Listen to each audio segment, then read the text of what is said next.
ఆంధ్ర తెలంగాణలో తక్కువ ఫీజులతో high quality results ఇస్తున్న ఏకైక సంస్థ తిరుమల్ ఐఏఎస్ ఇన్స్టిట్యూట్. ఒక్కోసారి మనం చేసిన చిన్న చిన్న తప్పులే ప్రాణాలు తీస్తాయి. ఏం కాదులే అన్న నిర్లక్ష్యానికి తోడు దురదృష్టం వెంటాడి జీవితం అర్ధాంతరంగా ముగిసిపోతుంది. ఇది నిజమే అనడానికి ఎన్నో ఘటనలు సాక్ష్యంగా కూడా ఉన్నాయి.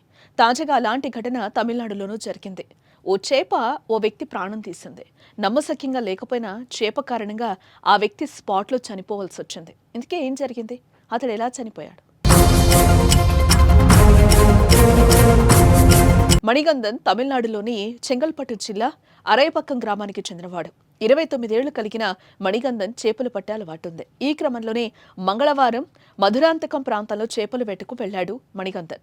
కళ్ల ముందు కదులుతున్న చేపలను పట్టుకునేందుకు నీటిలోకి దిగాడు. ఇంతలోనే ఓ చేప చేతికి చిక్కింది.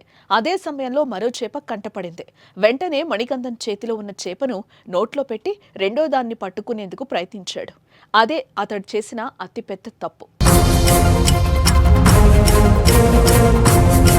బతికున్న చేపను నోట్లో మణిగంధన్ పెట్టుకోవడంతో అది కాస్త లోపలికి జారిపోయి ఊపిరాడక ఉక్కిరిబిక్కిరయ్యాడు. క్షణాల్లోనే అక్కడ కుప్పకూలిపోయాడు. దీంతో చుట్టూ ఉన్నవారు వెంటనే మణిగంధన్ను జిల్లా ప్రభుత్వ ఆసుపత్రికి తరలించారు. కానీ అప్పటికే మణిగంధన్ ప్రాణాలు కోల్పోయాడు.